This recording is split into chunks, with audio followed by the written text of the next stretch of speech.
noite, colegas oftalmologistas de todo o Brasil. Estamos aqui novamente no CBO Live. Nós temos aqui o prazer de discutir um assunto extremamente importante com dois colegas mestres no tema, que vão poder trazer muitas informações importantes para todos. Nós fizemos há alguns dias uma enquete, Newton Júnior e eu montamos um questionamento para saber quais são os temas que vocês mais se interessam, para que a gente pudesse trazer isso para vocês. E os mais votados foram glaucoma e neurooftalmologia. E como essas duas especialidades têm alguns diferenciais muito importantes, nossa live hoje é sobre esse assunto. Para lembrá-los de que vocês podem assistir em diferentes canais. Se o seu amigo não pôde assistir hoje, o seu colega, diga que ele pode encontrar o CBO no YouTube depois e rever esse programa que a gente está deixando lá, todos ficam gravados. Hoje, no final da nossa live, a gente tem um presente também, um colega oftalmologista que nos traz música de muito bom nível para nós encerrarmos a nossa noite. Nós vamos começar, então, com a apresentação dos nossos dois convidados, Dr. Jair Giampani Júnior e Dr. Leonardo Provetti Cunha, que são colegas renomados dentro da glaucomatologia e dentro da neurooftalmologia. Boa noite, Leonardo. Boa noite, Jair. Boa noite, Newton. Boa noite, Leonardo. Boa noite a todos os colegas do Brasil todo aí que nos assistem nesse momento. Boa noite, Vilma. Boa noite, Newton. Boa noite, Jair. Boa noite a todos que estão nos ouvindo. É um prazer estar aqui. Espero que seja proveitoso para todos. Obrigada por vocês terem aceito o nosso convite. Nós vamos começar a nossa apresentação, então, com o Dr. Jair Giampani, por favor. Bom, mais uma vez, boa noite, colegas aí de todo o Brasil que nos assistem nos mais variados canais. Para mim é um grande prazer, uma grande honra participar de mais desse live do CBO. Boa noite, Léo, boa noite, Vilma, Newton, muito obrigado pelo convite. Como o nosso tema é sobre glaucoma e neurooftalmologia, eu procurei trazer um caso que realmente trata dessa interface entre essas duas enfermidades que muitas vezes podem simular alguns achados que eu acho que vale a pena serem discutidos no decorrer dessa nossa apresentação. Eu não tenho nenhum conflito de interesse com relação a essa apresentação. E o meu caso clínico, então, é de uma senhora de 54 anos, do sexo feminina, branca, do lar, procedente aqui do Mato Grosso, e já chegou para o nosso acompanhamento com um diagnóstico de glaucoma há aproximadamente 1 ano, já em uso de latanoprosta. Era uma paciente asmática, que usava corticoide inalatório e via oral quando necessário.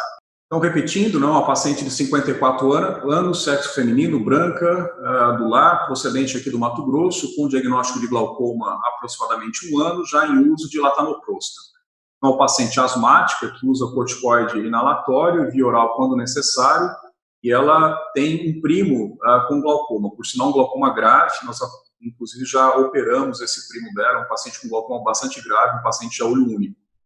Essa paciente tinha, então, uma acuidade visual de mais 1,75 dioptrias esféricas 20/20 no seu olho direito, no olho esquerdo 20/20 parcial, também com mais 1,75 dioptrias esféricas. Ela apresentava a biomicroscopia, uma esclerose nuclear e uma iridotomia em ambos os olhos. Nessa primeira avaliação, uma pressão ocular de 16 milímetros de mercúrio em ambos os olhos. Na gonioscopia, nós observávamos um seio camerular de entrada estreita. O trabeculado pigmentado ele era visível em alguns setores, mesmo sem indentação, mas ela apresentava imprinting nos 2 olhos. E ela não tinha goniosinecas. Lembrando que ela já tinha uma iridotomia pérvia nos 2 olhos. Esse era o aspecto do fundo do olho da paciente. Então, a gente já observava já na biomicroscopia a presença dessas alterações drusiformes, tá? Do lado esquerdo ainda mais evidente. Além disso, aparentemente já um defeito na camada de fibras nervosas aqui no setor inferior e talvez também aqui no setor superior deste olho direito. Do lado esquerdo, a foto um pouco mais escura, talvez um defeito na camada de fibras nervosas aqui no setor temporal superior. Aqui um aumento um pouco menor, para que a gente tenha uma visão mais panorâmica do lado direito, tá? Para observar então essas alterações drusiformes na papila óptica e um disco óptico pequeno. No olho esquerdo, agora dá para ver talvez um pouco melhor aqui um Reut, um defeito localizado na camada de fibras nervosas no setor temporal superior e aquelas mesmas alterações drusiformes que nós já havíamos comentado. Nós fizemos uma mini curva tensional dessa paciente, as pressões oscilaram no olho direito entre 17 e 22 milímetros de mercúrio, do lado esquerdo entre 17 e 21, e ela tinha uma espessura corneal relativamente fina, uma córnea de 503 micra no olho direito e 509 micra no seu olho esquerdo. E nós solicitamos então uma campimetria computadorizada e uma tomografia de coerência óptica. Esse foi o primeiro campo visual dessa paciente, então nós já observávamos um defeito arqueado inferior, importante já do lado direito. Do lado esquerdo, um defeito nasal superior e nasal inferior. O interessante é que aqui ele já cruza, né, o meridiano vertical, já configurando aqui um defeito mais típico de camada de fibras nervosas. Esse é o aspecto da tomografia dessa paciente, então já um defeito aqui na região do complexo de células ganglionares, um defeito superior e um defeito inferior do lado direito, e uma redução da espessura da camada de fibras nervosas, principalmente nos setores temporal superior, temporal inferior, já com defeito correspondente também no complexo de células ganglionares. Tudo bem, então, o diagnóstico então, para essa paciente, a princípio era de um fechamento angular primário, drusas de papila e uma catarata incipiente. A nossa conduta diante dessa córnea um pouco mais fina foi de fazer a troca da medicação tópica da latanoprosta para a bimatoprosta e, com isso, nós conseguimos reduzir a pressão novamente para patamares de 16 milímetros de mercúrio numa nova mini curva tensional. Essa paciente começou a ser acompanhada periodicamente com campo, com tomografia, com fotos de papila. Então, vejam aqui o segmento campimétrico dessa paciente, tanto do lado direito quanto do lado esquerdo, um defeito que vem aparentemente se mantendo, sem nenhum sinal mais evidente de progressão campimétrica. Até que ela veio no retorno há alguns meses atrás, com uma pressão de 22 milímetros de mercúrio, utilizando corretamente a bimatoprosta. A visão tinha caído um pouco, para 20-25 parcial em ambos os olhos, e a catarata tinha progredido. Ela apresentava já agora uma esclerose nuclear, uma cruz em 4. Aqui, só para documentar, então, um visante, mostrando tanto do lado direito quanto do lado esquerdo, realmente uma câmara mais rasa, um seio camerular mais estreito, e a nossa opção, então, foi por indicarmos a facoemulsificação nessa paciente. Veja que ela tinha realmente um diâmetro axial um pouquinho menor, 21,48 do lado direito, 21,33 de diâmetro axial do lado esquerdo.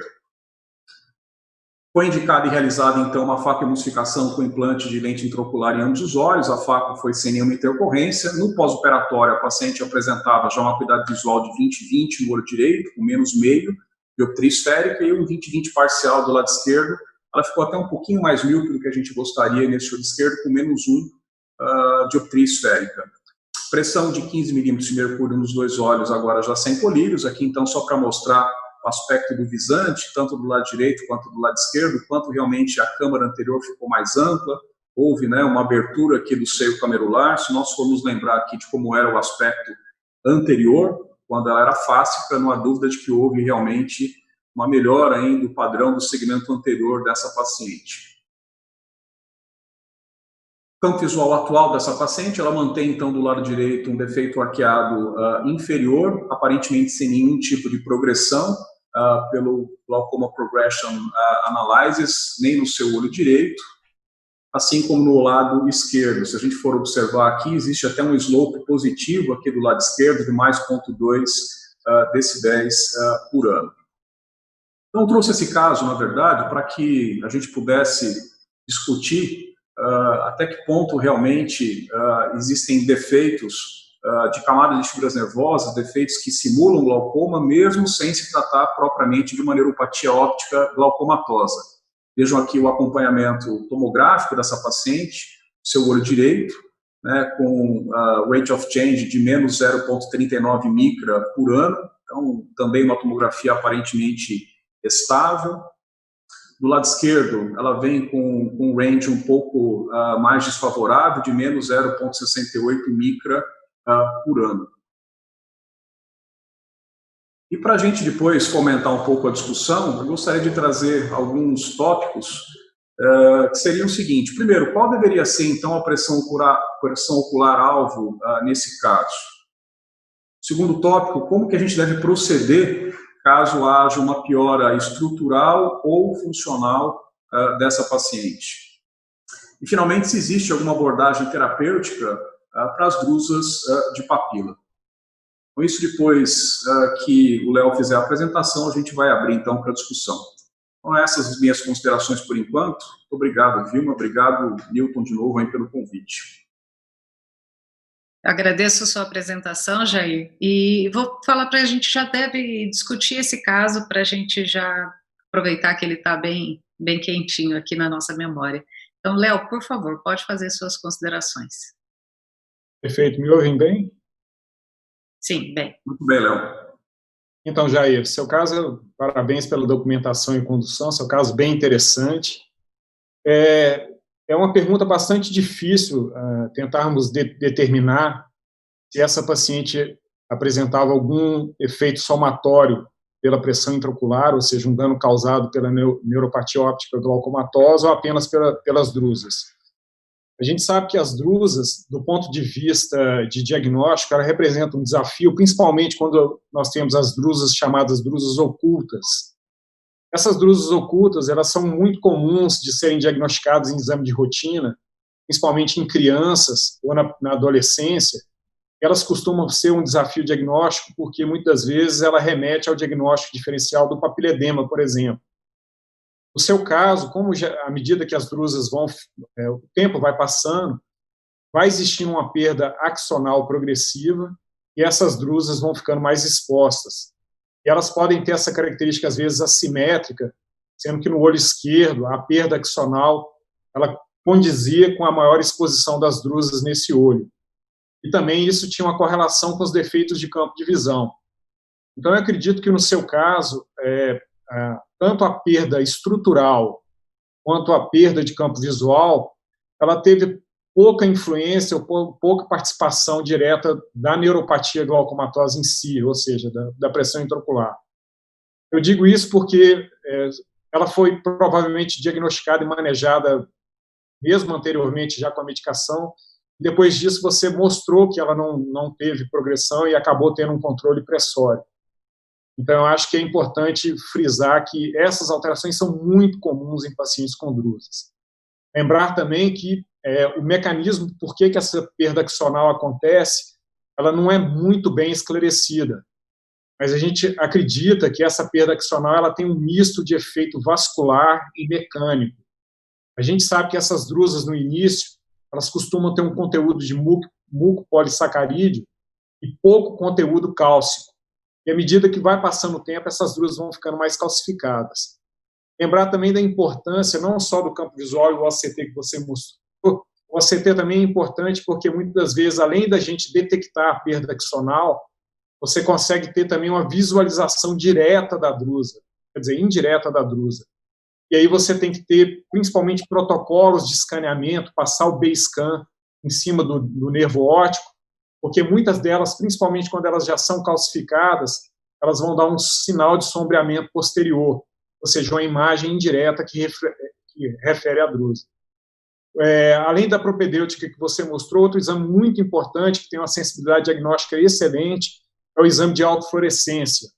O exame de autofluorescência, no seu caso, nem foi necessário, porque as duas já estavam expostas, mas em situações onde você tem dúvida diagnóstica, eu acho fundamental o exame de autofluorescência. E lembrar também do ultrassom, principalmente o ultrassom com um examinador experiente, ele consegue mostrar o pico hiperecogênico das drusas. Então, em relação à propedêutica básica, em relação às drusas, eu acho que esses exames não podem faltar. Com relação a pio-alvo, eu teria preocupação do glaucoma, nessa situação, gerar uma perda adicional, ou seja, você aí teria que somar dois mecanismos de risco, né? Você já tem um mecanismo presente das drusas e mais um mecanismo da neuropatia glaucomatosa em si. Eu acho que sua conduta foi perfeita. Agora, estabelecer uma pressão-alvo é difícil, porque nós temos poucos estudos no que se refere à pressão-alvo em pacientes com glaucoma e drusas. Mas eu acho que você, obviamente, vai ter essa resposta ao longo do tempo, à medida que você for acompanhando esse paciente, correlacionando sempre as alterações estruturais e funcionais, eu acho que você vai ter uma dica boa de como manejar de forma mais adequada essa paciente. Interessante, que uma das coisas que a gente ia comentar era justamente isso. O ultrassom, ele substituiria o OCT ou vice-versa, ou eles são complementares? Só para a gente não perder aqui o fio da meada do caso, uma colega Viviane Rocha manda aqui: doutor Jair, esse defeito de campo visual no olho esquerdo não lembra um defeito altitudinal? Apesar de que no primeiro exame havia extensão do defeito para o lado nasal. Depois o campo visual permanece apenas no lado temporal. Ela tem um defeito do lado esquerdo que até lembra, né, um pouco um defeito respeitando o meridiano vertical, mas se a gente for observar em outros exames, ele acaba quebrando também para o setor temporal. Então não dá realmente para a gente caracterizar como sendo, por exemplo, uma himenopsia apenas nasal. O Léo comentou muito bem com relação a toda a propedêutica, né, e a etiopatogenia das drusas. Uma das teorias aceitas é de que esses pacientes eles têm um canal óptico menor, né, Léo? E com isso você acaba tendo um bloqueio do fluxo axoplasmático anterógrafo, né? E com isso acaba tendo todo esse acúmulo desse material hialoide que o Léo muito bem comentou. Com relação à tua questão, Newton, eu acho que são exames complementares, né? Até porque o ultrassom é muito bom para diagnosticar drusa, principalmente quando já tem calcificação, né? Quando a gente não tem calcificação, nem sempre a gente consegue ter uma positividade assim tão boa. Quando tem a calcificação, realmente fica muito mais fácil. E o Léo chamou muito bem a atenção também para o aspecto da autofluorescência, né? Eu acabei não utilizando nesse caso, era bastante evidente, né? A drusa ela já está numa fase mais próxima, né, do corpo vítreo, o que nem sempre acontece, né, Léo? A gente sabe que em crianças, elas muitas vezes elas têm essas drusas mais profundas e, como você comentou muito bem, acaba sendo o diagnóstico diferencial de um edema, de um pseudoedema de papila, né? Uma pergunta que eu teria para você, Léo, com relação à proteção que nós poderíamos dar para esse nervo óptico, reduzindo a pressão ocular. Vocês que acompanham esses pacientes, talvez até com mais frequência do que nós, glaucomatólogos, vocês têm algum tipo de guideline com relação a reduzir a pressão ocular desses pacientes, ou vocês são um pouco mais agressivos na redução da pressão ocular para tentar evitar com que haja um mecanismo misto de lesão nesses pacientes? Vocês tratam de maneira diferente um paciente que tem drusa em relação a um paciente que não tem drusa? Então, Jair, como eu te disse, falta estudos prospectivos que possam nos dar segurança em relação a essa conduta. Mas eu acho que quando o paciente tem uma hipertensão ocular associada, você realmente tem que tratar. Eu acho que não cabe nessa situação você fazer uma observação, porque o que a gente percebe nos pacientes com drusa é que faz parte da história natural das drusas esse indivíduo ter perda axonal ao longo do tempo. Uma das coisas que eu chamo a atenção para um aspecto importante é o paciente evitar fatores que possam ser neurotóxicos ou que possam gerar um risco adicional de perda visual. Então, se o paciente, a gente orienta, além de ter hábito de vida saudável, evitar o tabagismo, evitar o uso de algumas substâncias medicamentosas. Então, a gente sabe que aqui no nosso Brasil é muito comum a história da tuberculose, a gente sabe que algumas drogas, igual o etambutol, é bastante tóxico, então a gente orienta também para esse fator de risco. O álcool em excesso também tem que ser evitado. Agora, pontuando muito, um aspecto importante que o Newton chamou a atenção, Newton, em relação à sensibilidade, eu acho que pelo que a gente vê em relação aos trabalhos, em termos de sensibilidade diagnóstica, eu colocaria a autofluorescência em primeiro lugar, para você fazer a detecção da drusa. Em segundo lugar, o exame de ultrassom.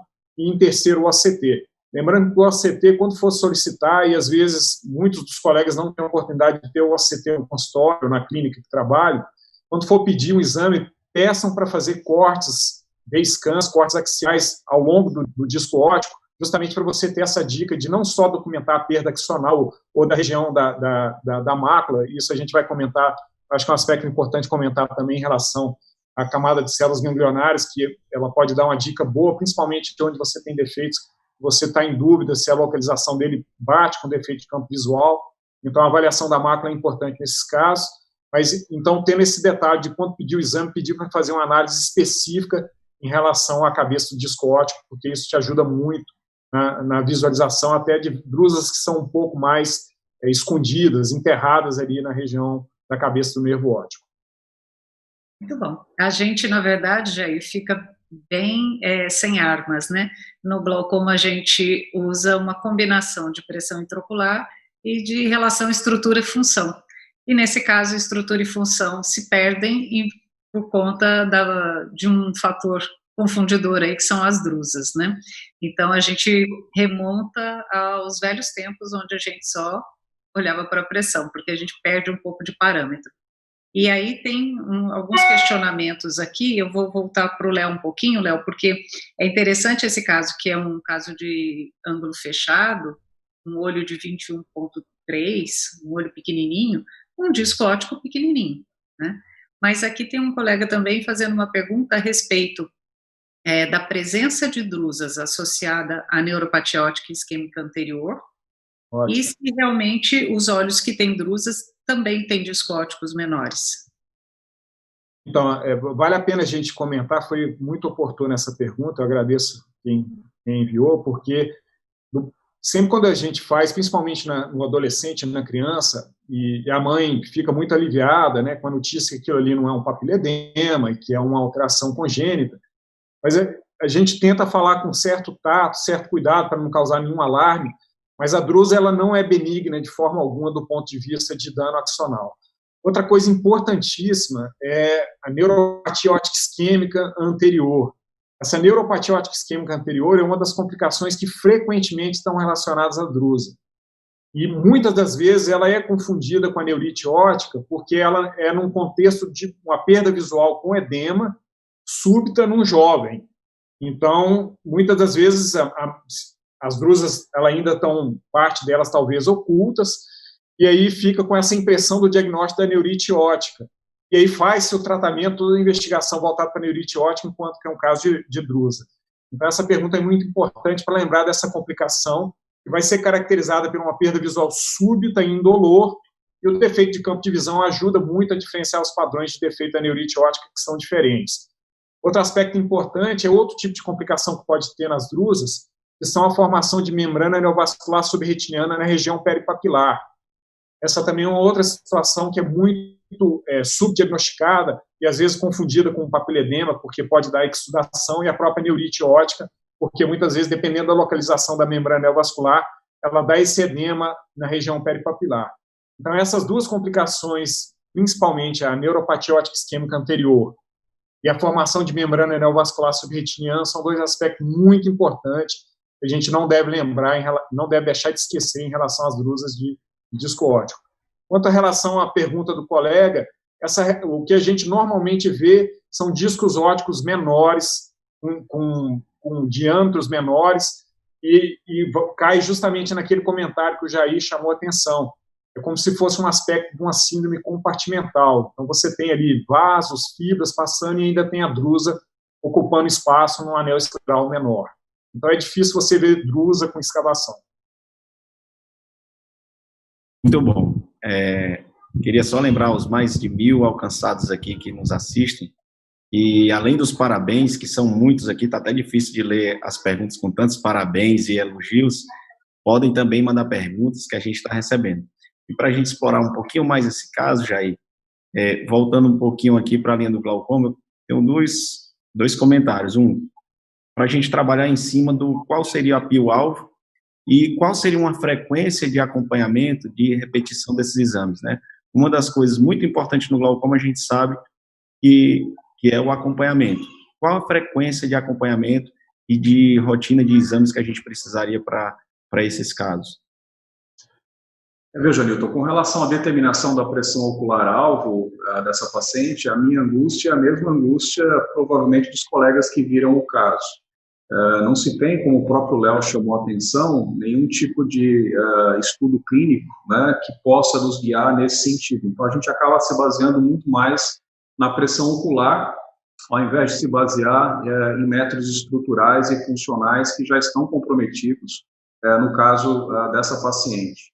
Eu realmente tendo a ser um pouco mais agressivo com relação a não deixar que essa pressão ocular saia de limites considerados aí padrão, do tipo 20, 21 milímetros de mercúrio. Uma coisa que me chamou a atenção nessa paciente, que me levou a ser um pouco mais agressivo, é que ela tinha também uma córnea fina, né? Ela tinha mais esse detalhe, então ela tinha uma espessura corneal menor, essa pressão em parte ela deve estar subestimada, e isso acabou me levando realmente a ser um pouco mais agressivo com relação a tentar controlar melhor essa pressão ocular.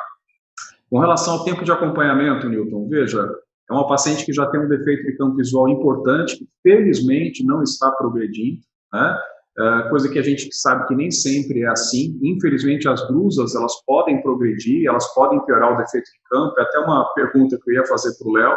Léo, o que eu faço se essa paciente começar a progredir, né? Se esse campo começar a piorar, ou se a gente começar a observar um aumento da perda axonal, né? A gente sabe que, infelizmente, a gente não tem muita coisa a fazer quando isso é relacionado à presença das drusas, né?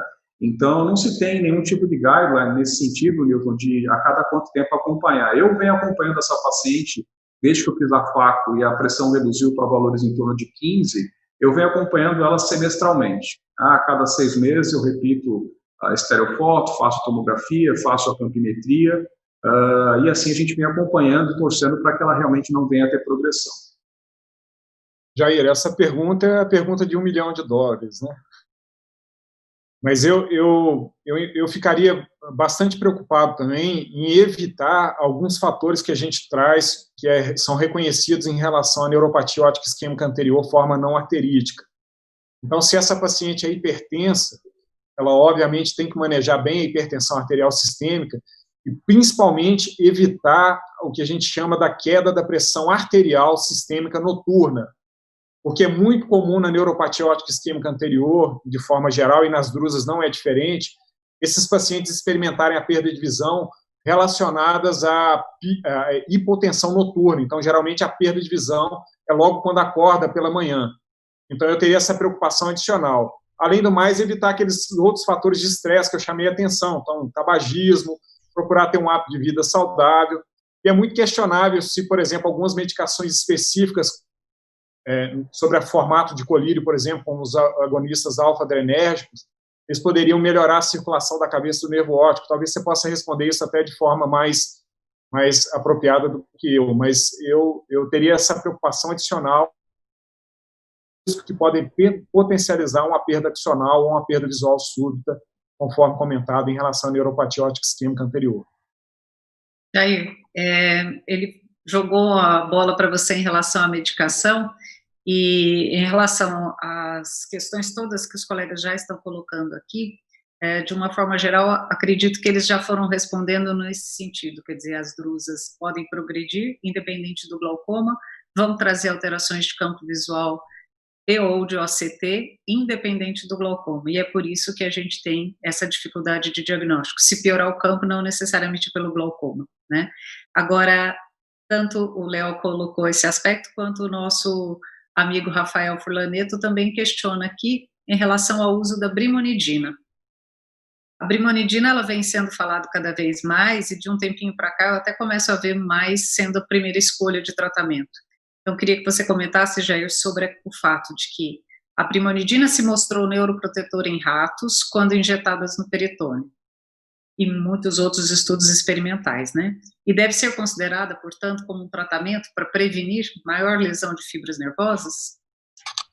Obrigado, Rafael, pela pergunta, mas o que a gente tem observado é o seguinte, eu vou até mais adiante com relação a estudos experimentais. Existem estudos, por exemplo, com crush do nervo óptico, em que se faz o pinçamento do nervo óptico, obviamente em animais de laboratório, e se mostra, então, que naqueles animais em que você utilizou a brimonidina, você tem uma perda axonal menor em relação aos controles em que você não utilizou. Porém, as dosagens utilizadas para brimonidina nesses estudos experimentais é uma dosagem muito maior do que aquela que se consegue atingir com a instilação de colírio. E a despeito de todos esses anos se falando de um eventual efeito neuroprotetor da brimonidina, nós carecemos até hoje realmente de um bom ensaio clínico que tenha uma comprovação científica nesse sentido.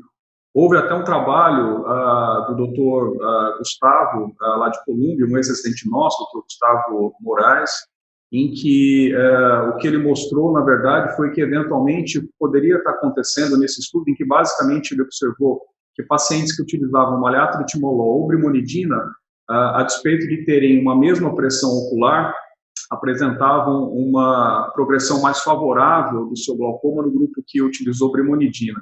Mas algumas questões que podem ser levantadas nesse estudo é, primeiro, com relação ao fato de que, eventualmente, os picos pressóricos não estavam sendo detectados. Então, com isso, os pacientes acabam progredindo e alguns falam de um efeito tóxico ou deletério do maleato de timolol. A verdade é que realmente a gente não tem essa resposta do ponto de vista clínico ainda, que corrobore realmente a utilização da brimonidina como uma medicação neuroprotetora para glaucoma. Obrigado, Jair. São 8h32, então só para a gente tentar controlar um pouquinho o tempo e depois a gente volta, se for o caso, para esse caso, para elucidar as outras perguntas que a gente ainda tenha. A gente vai tentar agora passar para o caso do Léo e aí depois a gente fica até o final do programa aqui conversando e discutindo sobre os dois casos. Léo, por favor. Ótimo. Vou compartilhar aqui. Então, mais uma vez, agradecer o convite da Vilma, do Newton, do CBO. Vamos começar agora a falar de um aspecto importante, é um aspecto fundamental, que é um outro tipo de doença que eu trouxe para vocês. É uma doença que é pouco debatida, mas que vai ser importante, eu acho que vai suscitar bastante discussão. Então, é uma paciente que veio para uma segunda opinião. Em neurooftalmo isso é muito comum, né? O paciente vem sempre, ele tem seu médico assistente e às vezes ele vem encaminhado pelo próprio médico que quer uma segunda avaliação e foi o caso aqui. É uma mulher branca de 39 anos, casada, professora universitária aqui de Juiz de Fora, com diagnóstico e tratamento de glaucoma desde 2011. Ela usava também latanoprosta, por coincidência, sem queixas visuais. E quando eu questionei a história patológica pregressa, ela falou: minha saúde é muito boa, doutor. Não uso nenhuma medicação. Exceto o colírio, obviamente. Ela não era tabagista, não etilista e não obesa. E ela tinha história familiar da mãe, que estava em tratamento para glaucoma, e 2 filhos saudáveis, sem nenhuma doença. O exame oftalmológico, acuidade visual era 20/20, ectoscopia, motilidade sem nenhuma alteração, e as pupilas eram isocóricas com reflexo fotomotor preservado.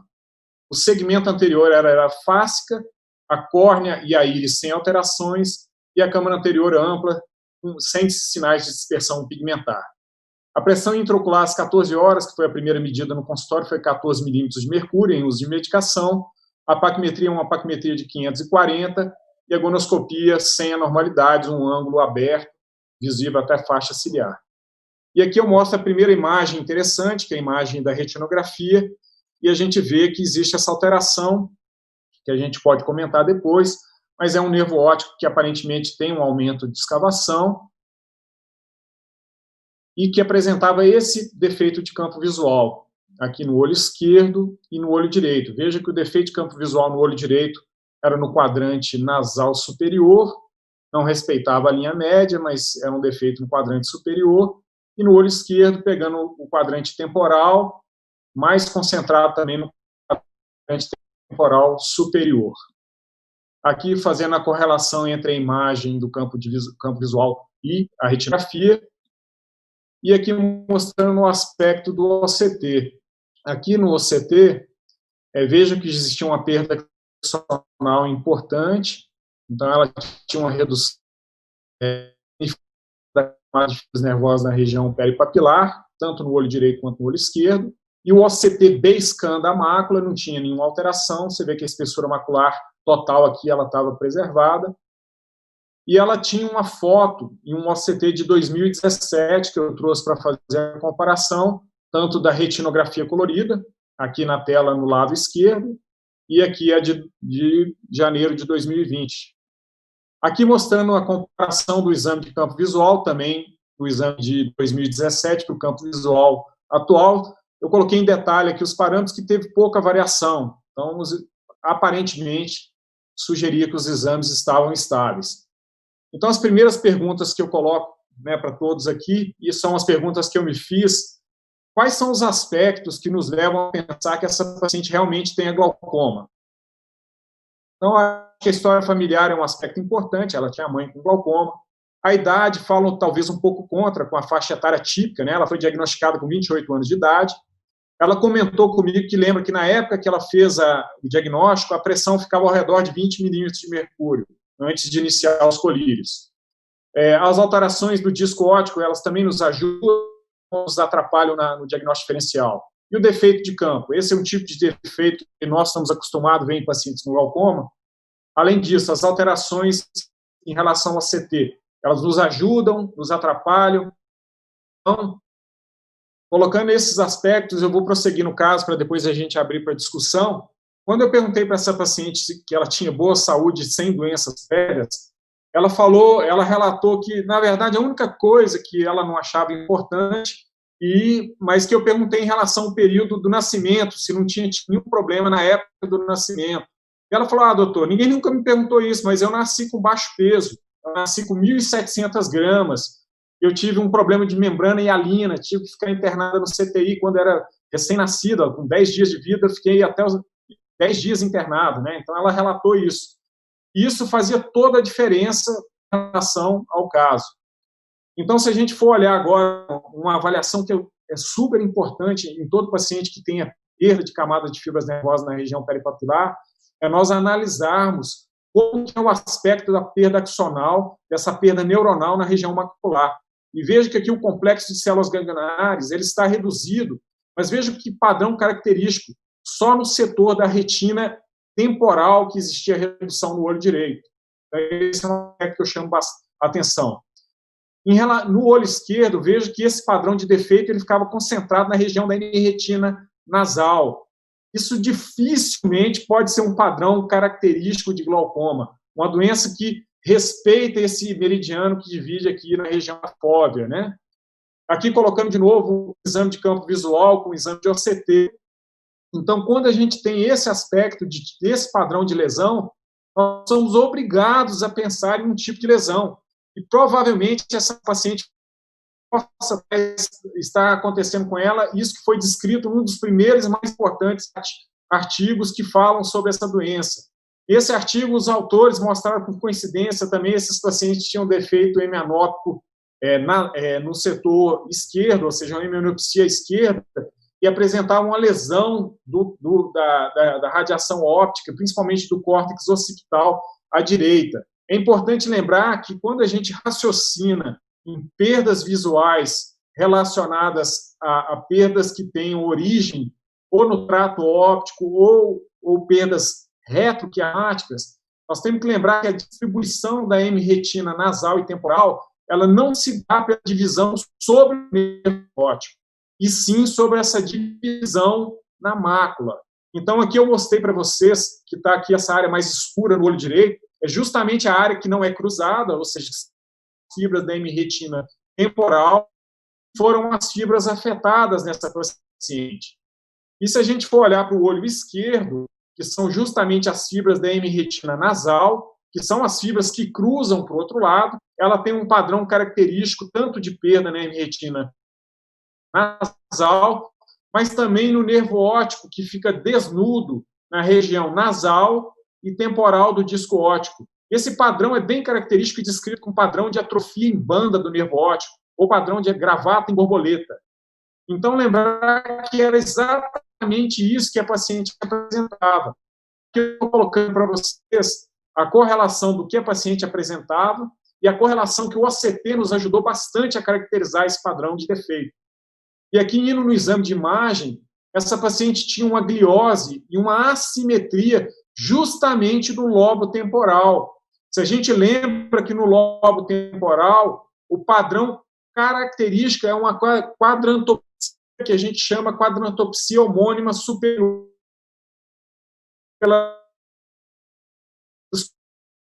Isso é bastante característico. Existe um termo que se fala que é pie in the sky, que é geralmente quando existe, lembra, um padrão de defeito como se fosse, né? Então, essa paciente ela teve perda axonal, ela teve perda neuronal, mas não foi uma perda causada de forma tão abrupta para ser algo gritante no exame de neuroimagem. Você tem que prestar atenção e a gente tinha certeza, a gente falou para o radiologista, não, pode procurar, porque esse padrão de defeito vai estar no lobo temporal. Por quê? Porque o achado do fundo de olho era bastante típico, bastante sugestivo. Então, essa paciente teve uma lesão, que é uma lesão congênita, que acomete a via retrocorpo geniculado lateral. Isso é infrequente, mas, na verdade, era infrequente porque a propedêutica que nós utilizávamos anteriormente não era capaz de mostrar essa perda. Hoje, com o advento do OCT, principalmente o OCT com avaliação de célula ganglionar, ele consegue nos mostrar de forma bastante característica e com uma correlação excelente com o exame de campo visual. Essa correlação estrutura-função era bastante importante.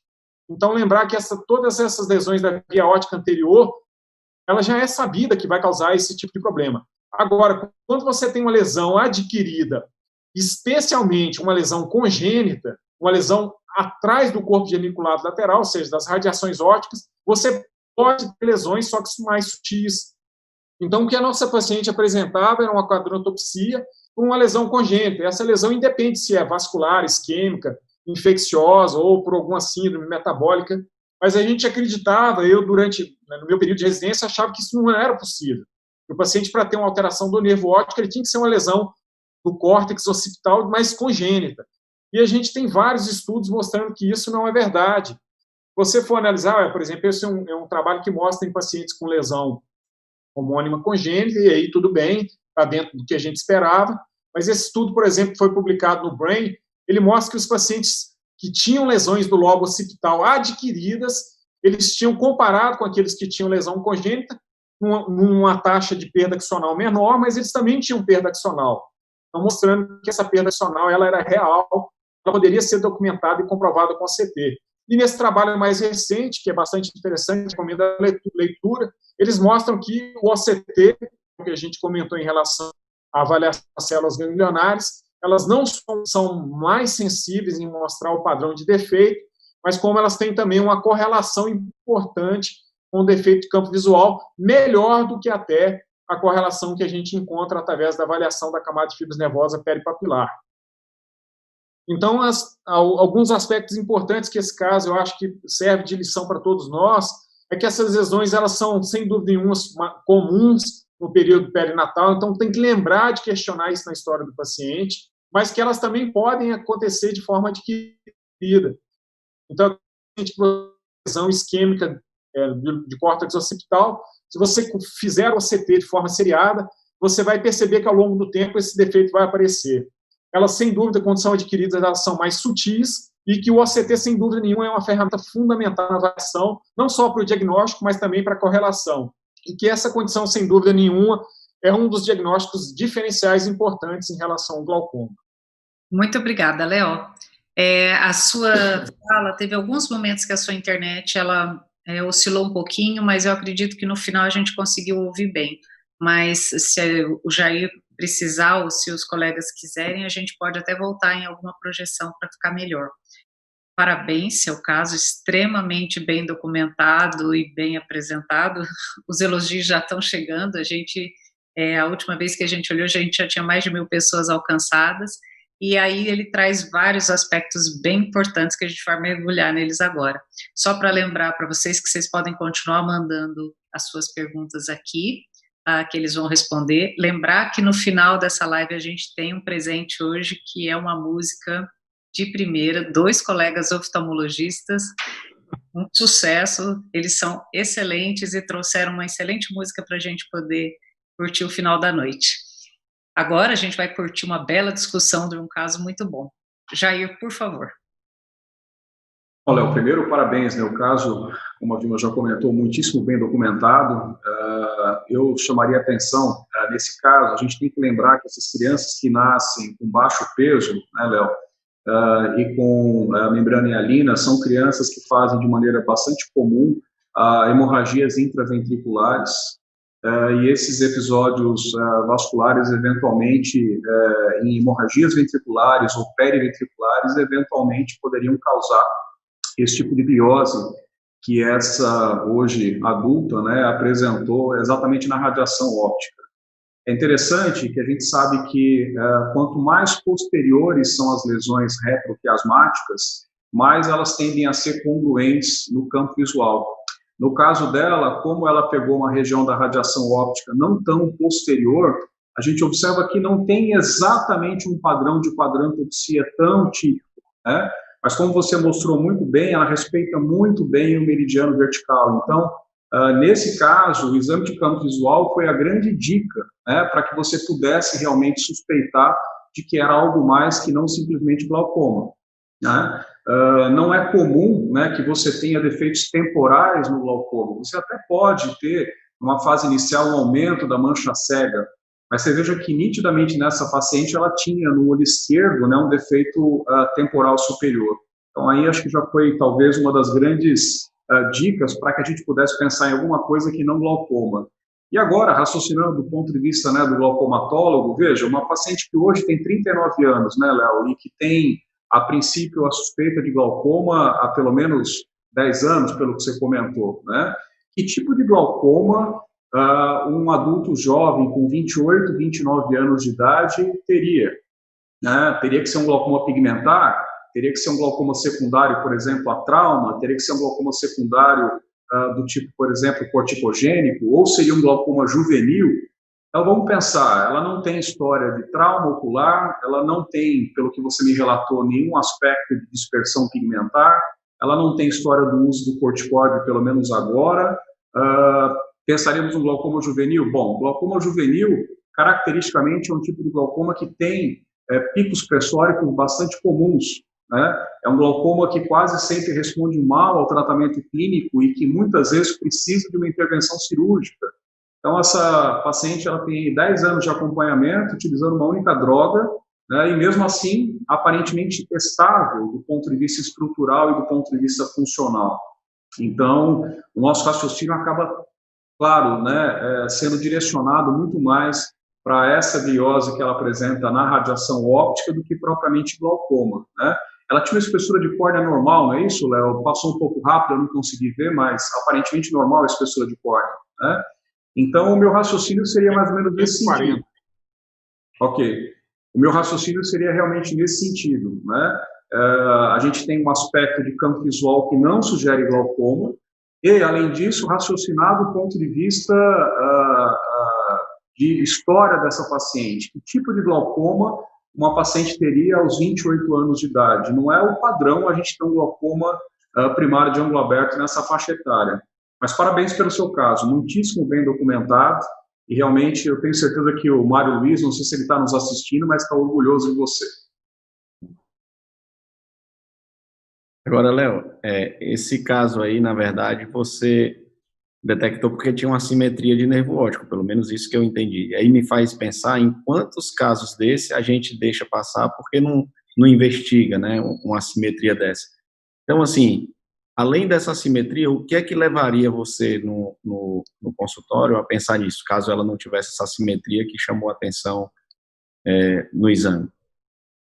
Então, alguns pontos o Jair chamou muito bem a atenção. Então, uma paciente relativamente jovem, né, com 28 anos de idade, mesmo tendo uma história familiar positiva para glaucoma, você obviamente não vai ficar confortável que ela tenha um glaucoma primário de ângulo aberto. Então, você teria que tentar classificar em que tipo de glaucoma que ela se encaixa. Então, ela não tem nenhuma causa secundária. A outra coisa que chama bastante atenção é o que você comentou, o nervo óptico, eu não sei se vocês conseguiram perceber, o tamanho do nervo óptico é diferente. E, além disso, o padrão de defeito. Isso. E, além disso, o padrão de defeito de campo visual chama toda a atenção. Já comentou muito bem que é incomum você começar uma perda tão localizada, principalmente no setor nasal, vai gerar uma perda importante, né? E assim, um glaucoma com pressões relativamente não tão altas assim, né? Ela, segundo o acompanhamento, não teve nenhuma de pressão tão alta. E na investigação que o colega fez, ele mandava, eu não coloquei aqui, mas ela tinha mini curvas, né, curvas tensionais diárias, mostrando que ela estava bem, e por isso que ele estava confortável, que ela não estava progredindo. Só que em algum momento eu acho que caiu a ficha, que ele olhou o campo visual e percebeu que algo não batia, que algo estava estranho. E aí lembrar a importância do OCT. Se nós ficarmos presos na observação do OCT apenas da mensuração da camada de fibras nervosas peripapilar, e olhar apenas o beiscão, a espessura total da mácula, a gente já perde um aspecto valioso, que é a interpretação desses padrões de defeito hemianópicos. Diferente no glaucoma, que a perda tende a ser mais difusa, essas perdas hemianópicas elas são bastante localizatórias. E ali parece que é desenhado o defeito na mão, né? Então, chama bastante atenção. Então, sempre quando a gente tiver o cuidado de pedir o OCT, fazer essa avaliação cuidadosa da camada de células ganglionares, porque ela pode dar dicas muito valiosas em relação ao padrão da perda que esse paciente apresenta. Agora, lembrar, viu, Léo, a gente está aqui discutindo, né, de maneira dicotômica, né, é glaucoma, não é glaucoma.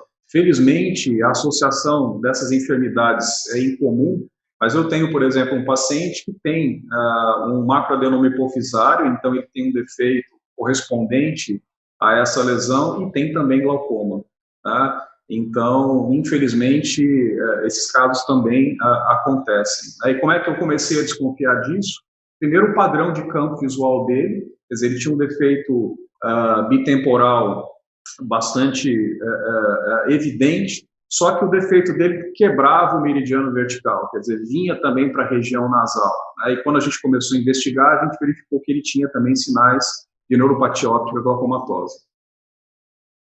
Essa concomitância de doenças, realmente, ela é muito importante, e a gente sempre fala da importância da anamnese, né? Isso que o Leonardo mostrou aqui tão claramente, que é fundamental, a gente vê no dia a dia. Às vezes você olha para a face do paciente, ela te dá uma série de informações, e aí você vai buscando o histórico, e vai lá no nascimento, se teve infecção na gestação, enfim, você vai descobrindo uma série de informações muito ricas. Então, a anamnese, ela é crucial, a gente fala disso regularmente, e aqui foi um ótimo exemplo disso, né? Mas, Jair, a gente tem... Da maneira que se pergunta, né, Vilma? Porque você viu que ele perguntou, você tem alguma doença? Não. Igual recentemente, que a gente apresentou um caso que teve alguma coisa? Não teve nada, e tinha levado um coice. Não, eu achei que não fosse importante. Ô, Léo, a paciente era míope? Menos 1,5. Menos 1,5, né? Que é outra de 1,5. Que é uma outra complicação, eventualmente, dessas crianças com baixo peso, né? Desenvolver uma miopia axial importante, né? Essa história da anamnese, hoje a gente teve um caso assim, você está vendo um paciente jovem com uma suspeita de glaucoma, e aí você começa a achar algumas coisas estranhas, você vai desfiando o rosário e encontra uma série de problemas, pacientes com tenda palatina, com CIV, CIA, e você precisa começar a olhar esse quadro como um todo, né? Mas, Jair, a gente tem uma questão aqui, que foi encaminhada pelo colega Micael, e que diz respeito ao seguinte: se a gente considerar os fatores de risco para glaucoma, um dos fatores que está descrito é o aumento da escavação. Quanto maior a escavação, maior risco de glaucoma. E a pergunta é se esses nervos maiores, como a gente viu aqui com escavações maiores, são mais suscetíveis à pressão. Veja, Micael, a sua pergunta, na verdade, é uma pergunta interessante. A gente sabe que uma das teorias, né, a teoria mecânica no glaucoma, é de que, eventualmente, você teria em alguns discos ópticos um menor suporte da lâmina cribiforme, de tal maneira a que esses axônios ficassem mais expostos ao gradiente de pressão entre a pressão licórica, que é uma pressão que está retrolaminar, e a pressão ocular, né, anterior à lâmina cribiforme. Só que a gente tem que sempre lembrar que quando se fala em escavação aumentada, depende muito do tamanho do disco óptico, né? Eventualmente um disco óptico grande comporta uma escavação maior. Então é muito comum que a gente observe discos ópticos com escavação de 0,6, de 0,7, eventualmente 0,8, mas que são discos ópticos que, quando a gente vai avaliar, ele tem uma boa rima, não tem defeito na camada de fibras nervosas, não tem a quebra, inclusive, da regra Isent. Então, não necessariamente o aumento da escavação acaba sendo o único aspecto que a gente tem que levar em consideração, né? Com relação a disco óptico ser disco óptico grande ser fator de risco para o surgimento do glaucoma, eu, sinceramente, não saberia te responder se existe algum trabalho que tenha relacionado uma maior prevalência de glaucoma com discos ópticos maiores, né? O que a gente sabe é que o glaucoma realmente ele não tem muito essa preferência. A gente tem eventualmente glaucomas que surgem em discos ópticos pequenos e que, aliás, esses acabam sendo um diagnóstico muito mais difícil, né? Porque muitas vezes um 0,4, 0,5 num disco óptico pequeno, esse paciente já teve 0,1.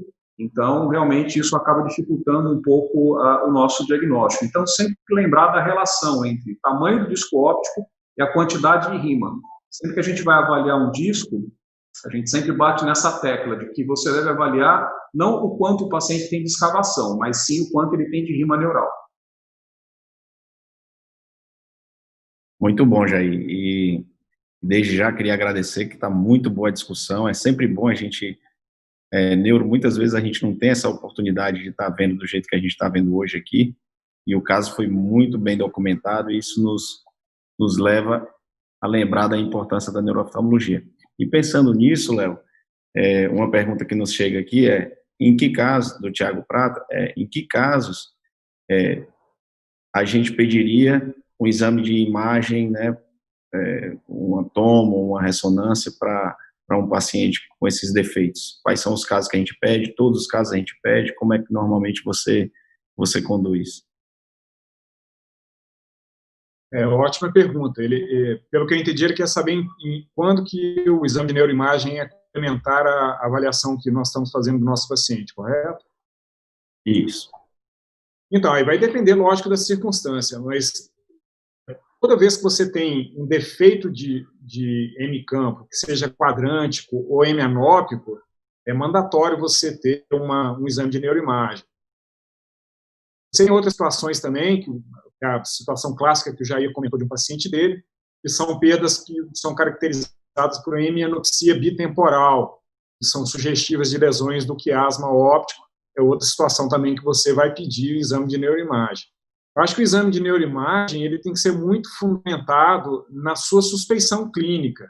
Se você está suspeitando que possa ser uma lesão vascular, uma lesão inflamatória ou uma lesão isquêmica, ou mesmo compressiva, eu acho que tem todo sentido você pedir o exame de neuroimagem. Então, o que vai te guiar muito é o padrão de defeito de campo visual, lógico, associado à sua clínica. Então, se você tem uma suspeição clínica que esse paciente possa vir a ter algum padrão de defeito que não seja origem no olho em si, ou seja, que não é glaucoma, que não é nenhuma outra neuropatia, é mandatório você ter um exame de neuroimagem. Agora eu vou devolver essa pergunta para o Jair, o olhar de um glaucomatólogo, no seguinte sentido, já aproveitando esse caso do Leonardo, essa paciente ela veio seguindo com o uso de medicação ao longo do tempo e permanece. Eu costumo falar uma frase seguinte, jovem nessa idade, ou não tem glaucoma ou é grave, né? E a gente tem aqui uma paciente que responde muito bem a uma droga. Você faria o washout dessa paciente, Jair? Sem dúvida, Vilma. Eu acho que nessa paciente do Léo, com ela mostrando essa estabilidade, com todo esse raciocínio que a gente já abordou, de que qual seria o tipo de glaucoma que ela teria que ser um glaucoma juvenil, né? A gente chegou a essa conclusão, já que ela não tem outro histórico, e a gente sabe muito bem que o glaucoma juvenil costuma ser um glaucoma extremamente agressivo, né? É um glaucoma que dificilmente é controlado com uma única droga, é um glaucoma que comumente acaba evoluindo, inclusive, para cirurgias fistulizantes. Então, acho que caberia, sim, no caso dessa paciente, nós tentarmos suspender a medicação, realizar um washout, né, e passar realmente a acompanhá-la sem a necessidade da medicação. Claro que isso tem que ser muito ponderado, né, com a paciente, né, Léo? A paciente muitas vezes fica bastante ansiosa em suspender a medicação, mas eu tenho certeza que você, com toda a sua classe, você vai ter condição de mostrar para a paciente, né, que existe uma correlação estrutura-função muito interessante no caso dela, né, com relação à história que ela mesma já tinha esquecido, né, do baixo peso, tendo provavelmente desenvolvido aí uma hemorragia periventricular ou ventricular, levando a uma gliose da radiação óptica, com isso tendo um tipo de padrão de lesão campimétrica bem retroquiasmático, e mostrando para ela que nessa faixa etária realmente o tipo de glaucoma que ela teria que ter seria um glaucoma muito mais agressivo. Jair, só para complementar, gostaria que você falasse então para a gente quais são os pacientes que têm diagnóstico ou suspeita diagnóstica de glaucoma de pressão normal em que você pede neuroimagem. Veja, primeiro, o diagnóstico de glaucoma de pressão ocular normal é importante que se diga que ele acaba sendo um diagnóstico de exclusão, né? Você tem que antes sempre excluir realmente a possibilidade de picos ocultos nesse paciente. Lembrar que é um tipo de glaucoma que não é comum nessa faixa etária, por exemplo, dessa paciente, é um tipo de glaucoma que a gente acaba observando em faixas etárias um pouco mais elevadas. Caracteristicamente, nos livros, a gente, inclusive, lê que é um tipo de glaucoma que acontece numa faixa etária, inclusive, um pouco mais avançada do que o próprio glaucoma primário de ângulo aberto. Mas a gente vem observando, realmente, de uns anos para cá, uma certa, eu diria, quase uma epidemia de glaucoma de pressão ocular normal em faixas etárias um pouco mais, um pouco não tão avançadas, né? Mas quando você tem, por exemplo, um defeito de campo visual, né, Vilma, que não coincide com a correlação estrutural, então você não consegue encontrar uma boa relação estrutura-função, ou quando você, por exemplo, tem pressões oculares normais, mas muito normais, quer dizer, pressões próximas de 10, 11, 12, a gente sabe que mesmo no glaucoma de pressão ocular normal, o mais comum é que esses pacientes tenham pressões, quer dizer, no normal mais elevado, pressões na casa de 17, 18. Lembrar, no caso desses pacientes, com relação, muitas vezes, à influência da esterese de córnea, ou mesmo da paquimetria, né? Então, os pacientes, às vezes, acabam tendo alterações na espessura de córnea, e isso acaba levando a uma falsa interpretação da pressão ocular. Enfim, quando você realmente não consegue ter uma boa correlação estrutura-função juntamente com a sua história, é que a gente começa realmente a aprofundar um pouco mais essa investigação, como o próprio Léo chamou a atenção. Muito bom. Para a gente agraciar aqui nossa colega internacional aqui que está nos perguntando, na verdade foi a primeira pergunta que a gente teve hoje.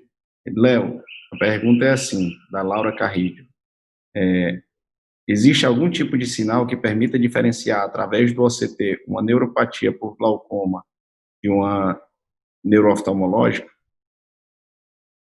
Então, eu acho que ela deve ter ficado satisfeita com o que a gente apresentou com os dois casos, né? Eu acho que complementa um pouco a resposta. Mas é interessante de enfatizar que, em geral, as doenças neurooftalmológicas, elas costumam determinar padrões característicos de perda, que, obviamente, vão variar com a doença. Uma das que a gente mostrou que é clássico, que são as doenças compressivas do quiasma óptico, elas produzem essa alteração que a gente denomina atrofia em banda do nervo óptico. A diferença crucial é que a perda da camada de fibras nervosas ela vai ficar mais demarcada no setor nasal e temporal do disco. Isso é extremamente incomum com glaucoma. A gente sabe que a perda do glaucoma, o Jair pode comentar, não estou entrando na área dele, mas dizendo que pacientes com glaucoma, pacientes com glaucoma, eles geralmente têm a perda nos quadrantes superiores e inferiores. Outra dica importante é que essa observação que eu chamei a atenção em relação à mácula. Sempre quando nós formos fazer uma avaliação da perda de camada de fibras na região do disco óptico, é crucial que a gente complemente essa avaliação, essa análise com a avaliação macular. Então, não é sendo repetitivo, é só para deixar essa ênfase, que essa ênfase eu acho que é realmente importante. E isso, obviamente, esses defeitos que são muito, que respeitam a linha média, lembrando que essa divisão ela tem que ser feita em relação à fóvea e não ao disco óptico, isso é totalmente diferente da perda do glaucoma. Essa perda que a gente tem chamado sinal de Reut, ele não para na RAF mediana horizontal, ele vai passar essa RAF. Então, lembrar que essas são as diferenças básicas, assim, tá? Quando a gente pensa numa neuropatia de origem glaucomatosa e numa neuropatia não glaucomatosa. Não, só para a gente não passar batido em uma pergunta, teve uma pergunta aqui que a gente teve em relação à pupila. A pupila mudaria nesse caso seu, os reflexos pupilares? Então, essa é uma pergunta muito boa. Em geral, quando você tem defeitos muito assimétricos, é fácil você detectar a diferença entre a aferência de um olho para o outro. Isso é feito com um teste simples, que é fazer a comparação da resposta lá, olho direito com o olho esquerdo, que a gente chama swing flashlight. Então, você ilumina o olho direito, vê a resposta, a contração, e rapidamente muda para o olho contralateral, e ver a contração de ambas as pupilas. Em geral, quando o defeito é simétrico, e nessa paciente o defeito era simétrico, ele não era tão assimétrico assim. Então, você não tem defeito pupilar aferente relativo. Existe uma pupila que é chamada pupila hemianópica de Wernicke, onde você faz a comparação da resposta da pupila no mesmo olho, quando você estimula o lado nasal e o lado temporal da retina, e que isso, teoricamente, aqui poderia ter uma simetria, mas é difícil. Isso, clinicamente, para a gente detectar, é uma coisa que está descrita, é clássico de livro. Eu acho que um neurooftalmologista, alguém bem treinado, pode observar. Essa observação estimula as retinas nasais, nasal e temporal, é muito difícil de ser percebida, porque você tem até um fenômeno de espalhamento da luz. Então, você vai esperar ter um defeito aferente relativo somente se você tiver um defeito muito assimétrico. Agora, quando você tem uma perda muito acentuada, por exemplo, que é comum em atrofias ópticas ou mesmo em glaucoma com escavação muito avançada, você não vai ter o defeito aferente relativo se a lesão for simétrica. Mas a velocidade de contração da pupila no estímulo direto, ela vai ser mais diminuída. Então, você consegue ver que a amplitude dessa pupila contraindo é menor. Então, acho que basicamente são essas ações que você tem que ter toda vez que vai fazer uma avaliação, e sempre lembrar que essa etapa a gente não pode negligenciar, porque tem determinadas situações, como uma neurite óptica ou uma neuropatia compulsiva, onde você não tem palidez no fundo de olho, ou você ainda não tem edema no fundo de olho. O único sinal oftalmoscópico, ou oftalmológico, melhor dizendo, objetivo, que você vai ter fazendo a pesquisa do reflexo pupilar.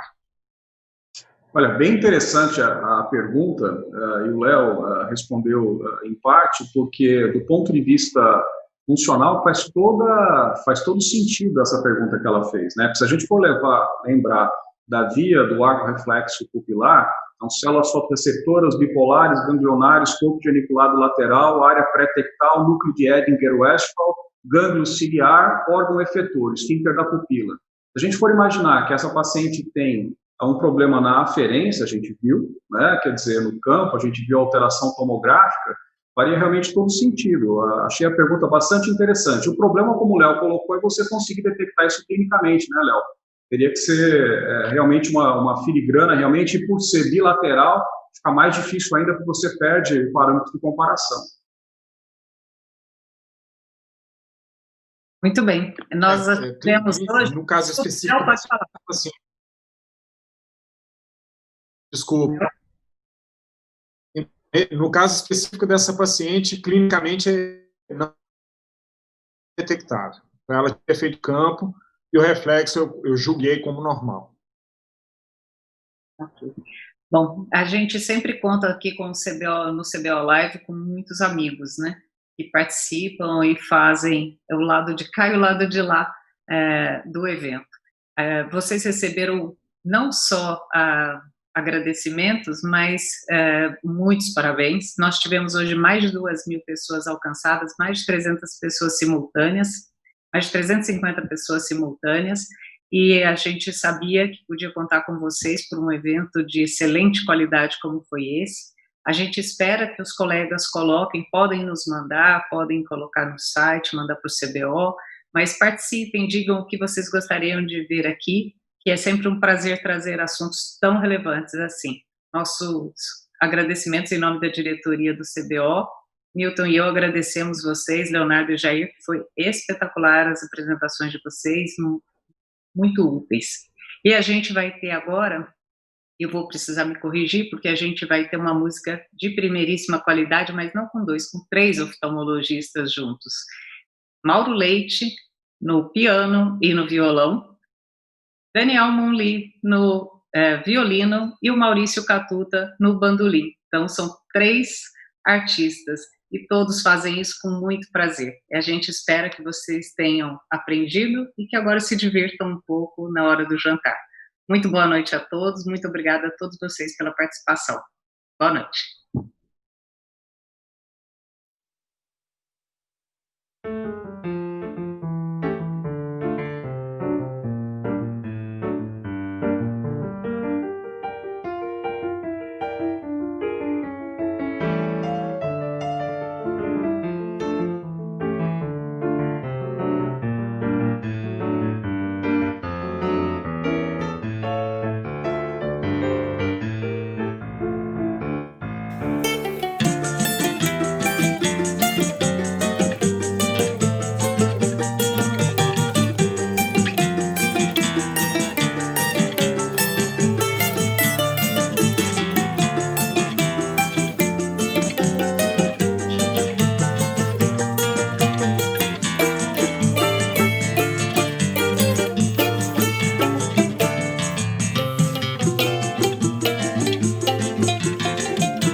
Música